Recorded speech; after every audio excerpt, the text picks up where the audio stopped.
अमरावती शहरालगतच्या वडाळी, मंगलधाम आणि SRPF परिसरात बिबट्याचा वावर वाढल्याने नागरिकांमध्ये पसरलेल्या दहशतीचा मुद्दा आमदार सुलभा खोडके यांनी राज्य विधिमंडळात उपस्थित केला। वडाळी वन परिक्षेत्रातील बिबट्या अन्न पाण्याच्या शोधात नागरी वस्तीत येत असून यामुळे मंगलधाम आणि जुना बायपास परिसरात सायंकाळनंतर जनजीवन विस्कळीत झाले आहे। बिबट्याला शहरात येण्यापासून रोखण्यासाठी जंगल परिसराला चॅनलिंग फेन्सिंग करण्यात यावी आणि मानवी जीविताचे रक्षण करण्यासाठी ठोस पावले उचलावीत अशी मागणी आमदार खोडके यांनी केली। यावर उत्तर देताना वनमंत्री गणेश नाईक यांनी सांगितले की वन्यजीव संरक्षण कायद्याअंतर्गत मानवी सुरक्षेला प्राधान्य दिले जाईल। वन विभागामार्फत CCTV वॉच, जिल्हा प्रशासन व पोलिसांशी समन्वय आणि बिबट सफारी सारख्या माध्यमातून या हालचालींवर नियंत्रण मिळवण्यासाठी स्थानिक विभागाला तातडीने निर्देश देण्यात येतील।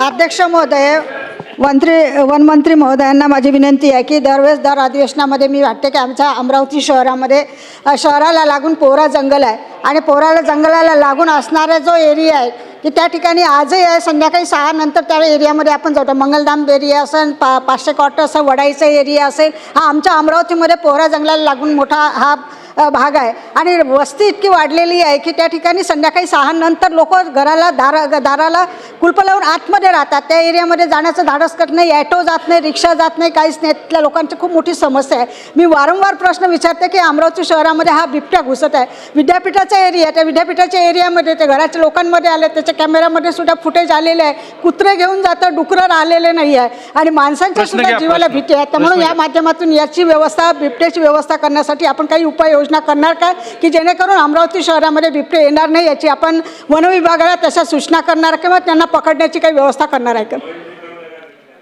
अध्यक्ष महोदय, सन्मान्य सदस्य सुलभाताई खोडके यांनी अमरावती परिसरातील वावरणाऱ्या बिबट्यांचा प्रश्न या ठिकाणी उपस्थित केलेला आहे।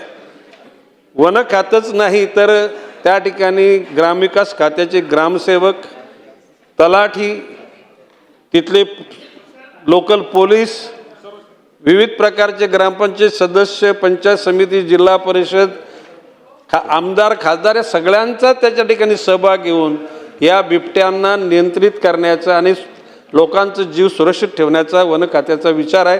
त्या अनुषंगाने सगळ्या योजना पुढे करत आहोत। भविष्य काळामध्ये म्हटल्याप्रमाणे बिबट सफारी आणि व्याघ्र सफारी याच्या ज्या कल्पना आहेत त्या सर्व सदस्यांना कळवल्या जातील। आणि सुलभाताई खोडके, आपल्याला जर तुम्ही आपल्या CCTV दिसला तर आमच्या खात्याच्या लोकांना फोन करा, खात्याचे लोक येऊन आपल्याला तिथे भेटतील आणि त्या समस्या दूर करतील। Vidarbha news bureau, Amravati.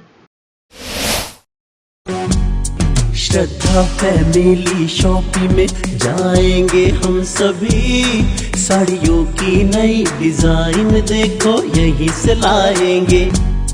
Shraddha family shopping में जाएंगे हम सभी, लेडीज जेंट्स बच्चों की हर फैशन लाएंगे सभी। फैशन के सफर में आप भी आगे ही आगे बढ़ते चलिए, क्योंकि बिजीलैंड का सबसे बड़ा आलीशान भव्य showroom Shraddha family shopping and mall, Bizyland complex, Nandgaon Peth, Amravati.